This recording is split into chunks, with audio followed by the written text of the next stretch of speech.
in Beirut. We talk about that and much more on the Sunday show with Neil de Beer, the president of the United Independent Movement. Good morning, Neil. Yeah, Chris, good morning. It's a Sunday, may I say. Before we get to the tragedy, doom and gloom of the world, Opi Bokke, we took it back. But in specifically, except for that great win, may I, on our behalf of the Sunday show, say to Eben Eyster the Goat Etzebeth, well done. 128 tests, the most capped Springbok now in this country, well deserved, and may he go on to many, many more games. So just wanted to start with a silver lining. Sadly, I now have to take you back to Tshwane, where we saw dramatic scenes last week in the ousting of Democratic Alliance Mayor Cilliers Brink.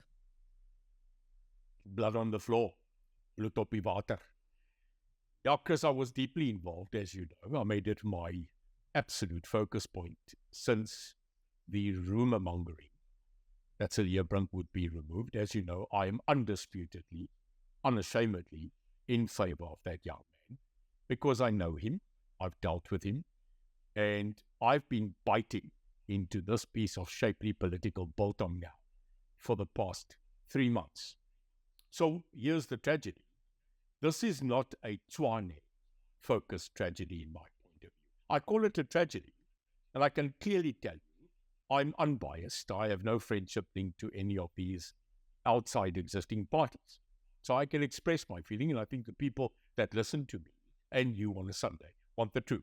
They want my perspective. It's not yours. Move on. But here's mine, because I do a lot of homework before I can chit-chatter on a Sunday. I spoke to all the parties actually involved. The fact that we had a blatant attack on Tshwane, I'd like to refer not to anybody else's docket of presentation, but Mr. Herman Mashaba. Out of Mr. Herman Mashaba's mouth came so many truths, and I don't know if he was supposed to relinquish these truths. You know, Chris, when I was in the intelligence environment, I got a good tip one day. Someone said, a good intelligence officer does not listen to what a man says. He tries to find out what he doesn't say. Now, I'm clear. I've been in that business 22 years, and I listened the whole week to what Herman Mashaba does not say. And this is what he doesn't say, but he alludes to it. We've got to now look at the non-conspiracy, because I'm going to tell you what is the conspiracy, using all the detail that I now have. So here it is. First on your line, and if people say it's not first, let me then recap. Herman Mashaba says in an interview that when he decided and was approached by the ANC, Gauteng, to get into bed with them, it now comes through that Mr. Mashaba and whomever of the Lesufi clan got together and apparently at his house, at his own home, because he says he worked from home. Therefore, it was a personal touch. So, Chris, he now says, he lets it out, that the plan was never Tshwane only. And he actually outlies the plan where he says that the Gauteng ANC, with him as Herman Mashaba, he very rarely says Action SA. He speaks of Herman Mashaba. So, Herman Mashaba, like him or not, spoke the beans. And he said to us that the plan was always going to be, and he says it, Joburg first, then Ekurhuleni, and then Tshwane. He says it. So let us move away from this Tshwane initiative. This was a constructed battle plan, forged in the doldrums and cauldrons of the Lesufi cave to absolutely ensure that he and his clan, he and his faction, if you want to call it that way, take Gauteng. So then we hear, because of the almighty scream from Tshwane DA, wanting to go national, to go and beg at the begging bowls of the GNU national, to have a direct implication influence on Tshwane, that instead of them doing what Mr. Mashaba says would have been the plan of Joburg, Ekurhuleni, Tshwane, they decided to immediately after Joburg attack Tshwane because they could not keep the horse in the cart from bolting. Christus is a revelation of a devious structured plan, not to look at the citizenry and their rates and taxes and making sure that they've got service delivery, but we can now declare, and we have it here on paper, that this was an absolute plan to seize power, to take power for political gain, not for citizens' gain. And the tremendous scenario that we now get from an insider who I spoke to, who's in Ekurhuleni, because now the next one will be Ekurhuleni. Funny enough, is that there's an anti-Lesufi circle within the ANC and within the council of Ekurhuleni. And the person that told me that, who sits there, said to me that the first scenario at Ekurhuleni was to remove the MMC of finance, who was an EFF member, Mr. Dunga. They replaced him twice. Mr. Lesufi came there apparently personally to intervene. And then to do the anti-Lesufi game, they took the chief whip of the ANC at Ekurhuleni, Mr. Sabati, and they made him MMC, therefore checkmating Lesufi from coming in there and appointing his own people. This is what's happening. So what is absolutely clear here is it seems citizen must come second, own gain, power must come first with these hyenas at the trough. This will not be the last time that we are going to talk about Tshwane, about Joburg, and about Ekurhuleni. Because, Chris, no matter who has the power, they better be able to deliver the services which they now so promised. Well, Helen Zille has entered the fray with a letter, Neil. Yes, letter was fired off on Friday to her arch nemesis, I would say, Mr. Fikile Mbalula. Again, here we go. Sabre rattling. Threats of GNU. Threats of working together. So the letter goes to the Secretary General of the ANC stating another threat. You know, we had the other one. The one about the Bellable. Now we have another one.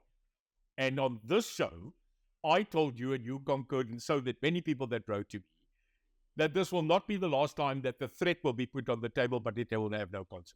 So the new threat is you either now bring back Cilliers Brink, because remember, when they ousted him, they have 14 days, according to their statute, to appoint the new mayor. Helen Zille coming in and saying that we better reappoint that gentleman, because if you do not, then this new thing which they call the Municipal Stabilization Committee, there's a Municipal Stabilization Committee that is at the GNU level, and that discussion is about stabilizing certain metro municipalities from the GNU side. Funny enough, Tshwane was on that list, eThekwini is on that list, etc. The fact now is that because of the ousting of the ANC, Action SA, etc., of Cilliers Brink, it is now clear that the DA, through Helen Zille, has said that if you don't appoint him again, because they're going to put him back as a candidate in the next 14 days, Cilliers Brink, that if they don't do so, here's the threat, the underlining threat in Helen's letter, that they will walk out and stop the negotiation about the municipal stabilization scenario for 2026. Another dagger, another spear, another crack in the GNU. Just to tell people why the 100-day in politics is always mentioned. So the person that started the 100-day in power was in actual fact President Roosevelt.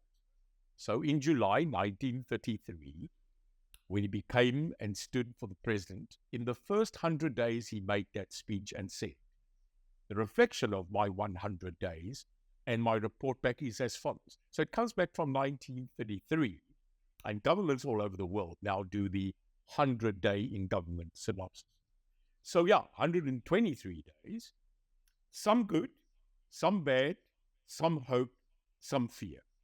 And I think if you look at the 100 days of the GNU, it's not been all bad. The economy has grown. The economy is stabilizing. There is some breathing room. We are looking at certain growths financially, if you listen to the clever people. We've had a couple of ministers, not just DA, but we've had a couple of ministers, the Mackenzies of the world, the Mchunus of the world, the McPhersons of the world, the Leon Schreibers of the world. We've had those that are pinnacly standing up and saying our communication must be better, and they're telling us what they are doing, and it's not all bad. We've seen a couple of challenges, Chris. We've seen the Bella coming. We're still waiting for NHI. We are going to have to look at the fight on foreign policy. Those are the threats that are currently looming. And obviously now this whole thing about the GNU trying to go to the GPU, trying to go to the GLU. Om al hy goed reg te kry van baie koffie. But I say that we've gone 123. There will be continual attacks on the GNU from the outsiders. But at this current moment, I will proclaim the GNU is working for you and for me.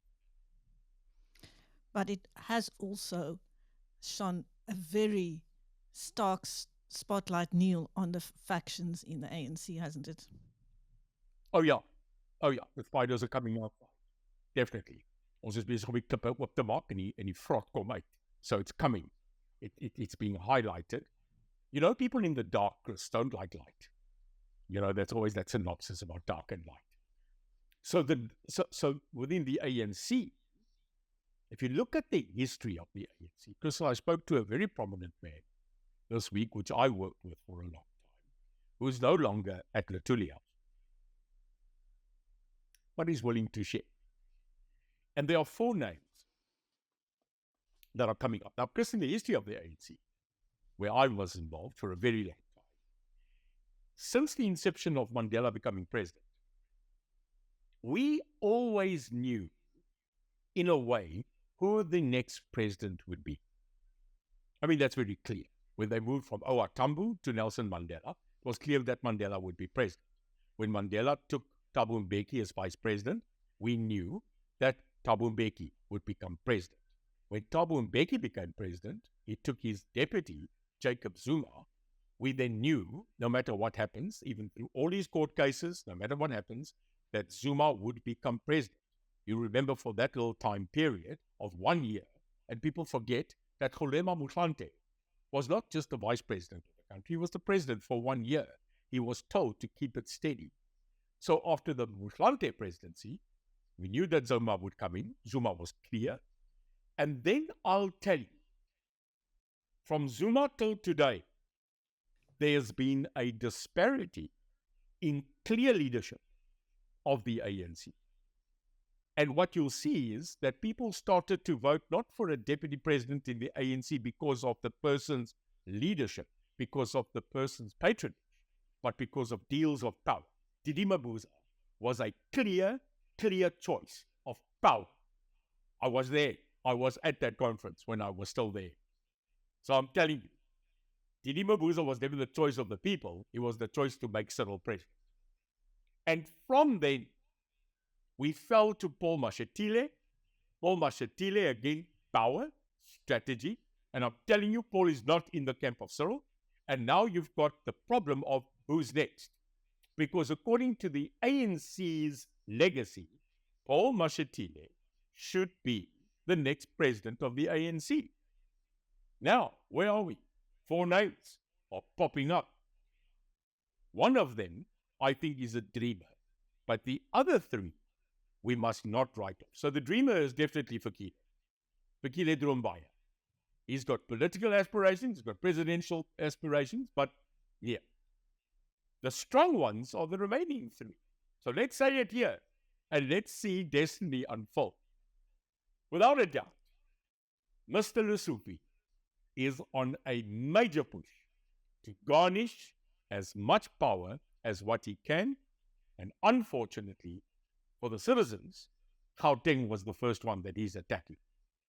So his role now is to get as many friends within Mpumalanga, within Limpopo, within KZN, so that he can bring at least 5 provinces to the conference. So here it is. Number 1, Panyaza Lesufi. Definitely a name. Mr. Ronald Lamola. His name coming up previously as a person who is absolutely on the Cyril camp, who's absolutely been schooled by Cyril, who's been tutored, who's been pushed through ministries, one of the few ministers that was kept to be pushed over.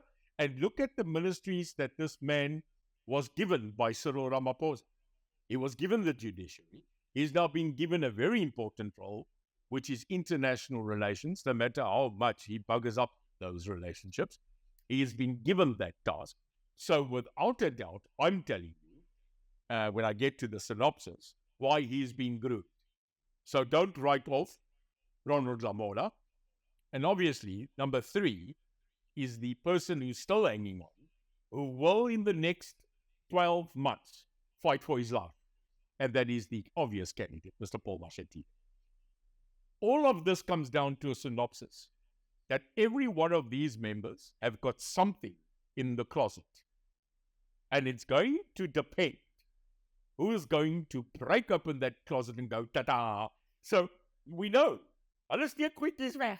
Some small, some big, but a skeleton is a skeleton. So we know Paul Mashatile's chart sheet. How do we know it? Well, the minister, the John Deere, Steenhuisen, went pre-GNU to the 4th step of the union building, did a press statement of how dirty, skullduggery, and dondervol donker Mr. Mashatile is. He gave the dockets.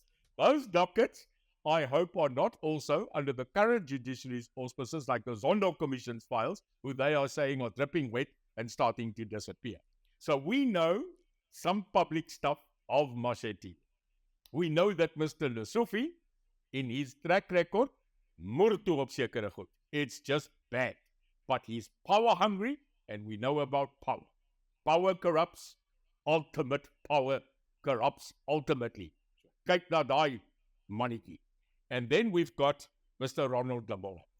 In a way, trying to be squeaky, but we also understand that if you take a squeegee and you squeeze it, water will come out. He's made some absolute horrific statements in the couple of past years. And the last one was when he said that we were willing, and this is in America, to the Black Business Forum, where he says 2 weeks ago, that we as the ANC, as the oppressed, had to do a deal with the past oppressors. Yep. This is a man who has got the power to speak on our country's behalf. So the oppressor, previously oppressor, oppressed mantra is coming out of Mr. Lamola. So, Chris, that's where we are. These are the puppet lines. It's going to start looking at, we've got to follow the money, who gets paid by whom, who is supported by whom. But the end result, where we are today, this cauldron, is there is pro-Cyril and there's anti-Cyril. And with that, there's pro-GNU and there is against GNU. If this thing plays out, the 2027 ANC conference, that any one of those take over. If it's Ronald Lamola, I predict will stay in the GNU. If it's anyone of the other, Lesufi, currently, or Paul Mashatile, I think we are going to go in for a rough ride. This is my vision. This is my document. I'm not always right. Watch the space.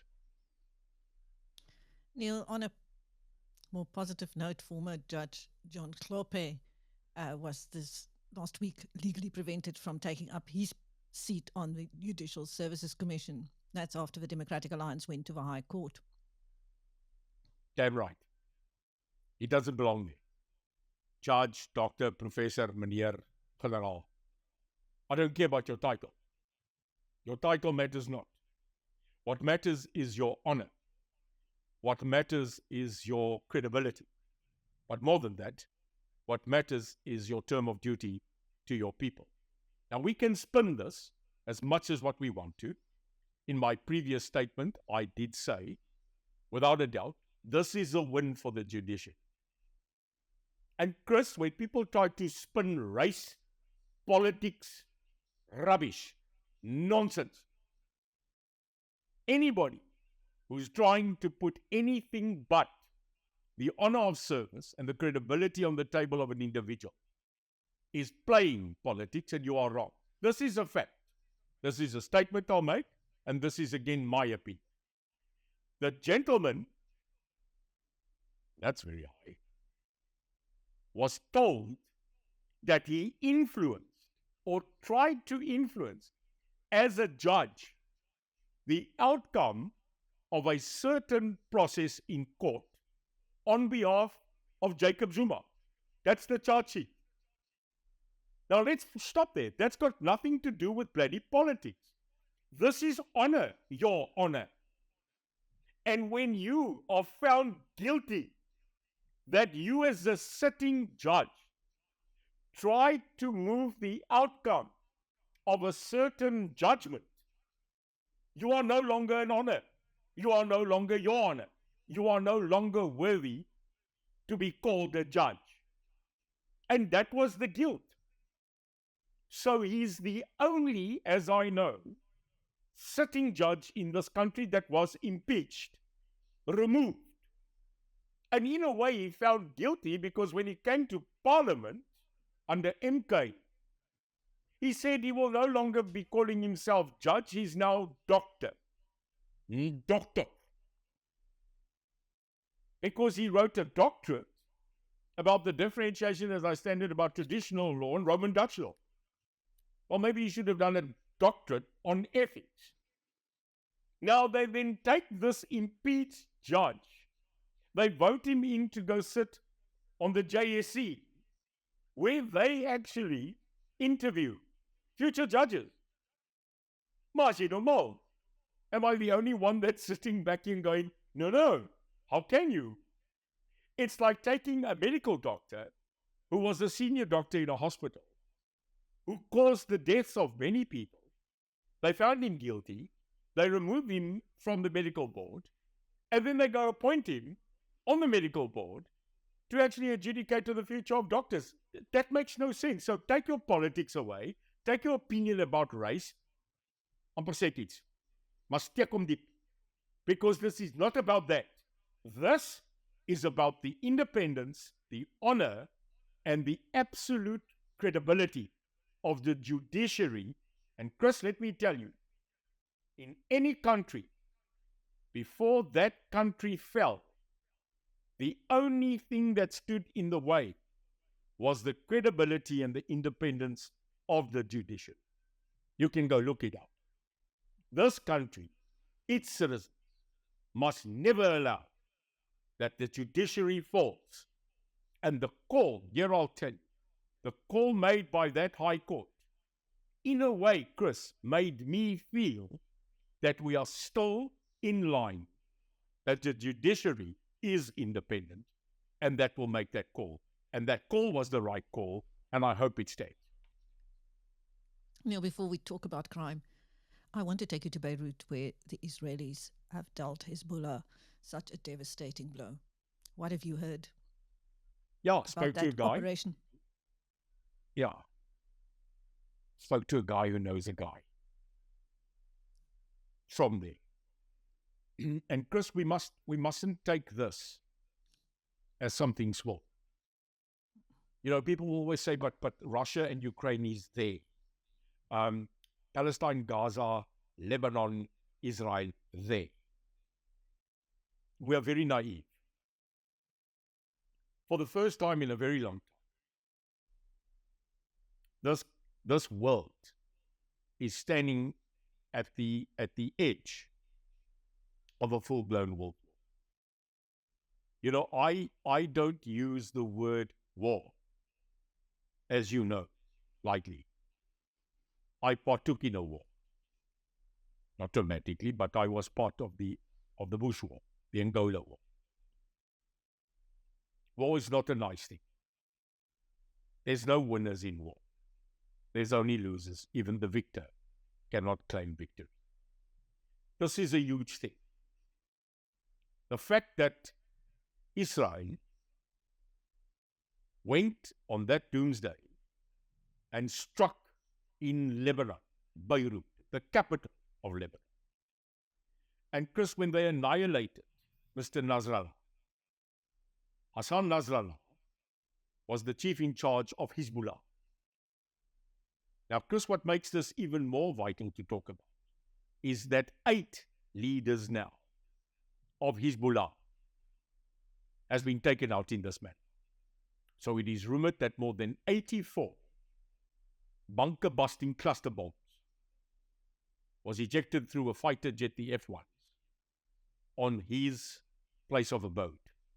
83 ammunition bombs. They also struck more than 140 targets in Lebanon in those 2-3 days. It therefore means that the war, from the Israel synopsis to Palestine and Gaza, has now mutated out of Hamas and onto Hezbollah. And what you've got is you've got 2 major dragon heads now attacking the Israeli compound. But I'm saying, no one's talking, well, they are, but no one is actually talking about the actual bigger picture. The actual bigger picture is that if Israel had currently its way, and you could hear it in the talk last week of Benjamin Netanyahu at the United Nations, he actually said that this war between Hamas and Hezbollah is the interference in the middle between the real enemy, which Israel has announced a multitude of times, and that is Iran. The fact that Iran and its leadership proclaimed before publicly that Israel should be removed from the face of the earth is a categorical statement that will never go away, and therefore Israel will always deem Hamas, Hezbollah, and Iran as the main contributor to the future survival of Israel. Now, this week, everybody said that the statement that Iran made, everybody thought it, everybody knew it. No, we didn't. But because we've got to sit up now and listen to the statement that Iran made on, I think, Wednesday, when they said we can categorically now tell you that we have nuclear capability. Because this changes a lot of things. It was always surmised, it was always thought, but they made a clear statement. Now, Israel has nuclear capability. Iran says they have nuclear capability. Russia has, China has, India has, Pakistan has, America has. Many countries now on the outer linings have nuclear capability. The only country in the world, Chris, that ever used that capability, and they used it twice, was the United States. And for the rest of the time, that use of the bomb in Hiroshima and Nagasaki should show a deterrent why we should not use nuclear capability, but it's become a deterrent. This is worrying, Chris, because currently the Middle East scenario has not been the 100-year war between the survival of Palestine and the so-called defense of Israel. This is ironing itself out now to other countries. And I fear that if it moves more, it will knock onto Ukraine, it will knock onto Russia, it will knock onto China, and the rest of the story, I think, is public. So, huge step up of Benjamin Netanyahu. Accusations now coming that he was willing to sign, as we know, last week in America, he was willing to sign a ceasefire, but apparently got such a backlash from the people that are aligned to him and the war in Israel that the very next day when he got back, he unleashed that operation in Lebanon. Neil, back in South Africa, where kidnapping for ransom is on the rise, and then we also had that mass killing of 17 people last week. I know you're very involved in crime prevention operations. Talk to us about that. Yeah, 2 worrying trends, Chris, and to the families of those that passed away. Lutikitiki, that's on the coastline of the Eastern Cape, I know it very well, just past Port St. John's, small little place, nice, beautiful, and 17 people murdered in one shot. Big attention showed there. Our Minister of Police, etc. But I saw a different attitude. Fani Mosamala, I must quickly tell you, if I get that right, the National Commission. I don't know. I think a change of attitude. Because under the previous human being, Eki Tafoki Stoki Tsele, thank God he's gone, there was a different attitude shown at this. There wasn't a parade, there wasn't a mass showing, there wasn't a blah blah, there was work. The National Commission came in, summoned experts, flew in as many specialists, and wasn't making a big statement of rah-rah, but got down to work. So I'm very worried this trend about mass shooting. You know, we've had a couple in the Western Cape, and a couple in Gauteng, and now the Eastern Cape. We must stop this. But the other one, I can see a massive increase in the past year, and that is kidnapping. So in the past 2 months, we've had 18 high-profile kidnappings. We've had a couple of them where we had successes of return. Chris, my knowledge, my intel tells me that everything currently on the, can I call it, old crime basis in this country, the crime, the ones that we knew, the murder, the attacks on cash in transit, etc., it's changing. It's as if it's going to a next level. And that level is because the criminal gangs have moved from gang to cartel. Now, when you talk a gang, there's not much leadership. There's a congregation of same philosophy, and there's brutality on its own level. But it isn't steered, may I call it, on a professional economic level. I fear South Africa has now moved to the next level. We have heard about the cartels. We have evidence about outside cartels now operating in South Africa. And with that comes a kind of economic brain. And what is absolutely scary, Chris, is that they are amongst us. You will never know who they are. They are huge businessmen. They are CEOs. And some of them infiltrated into politics.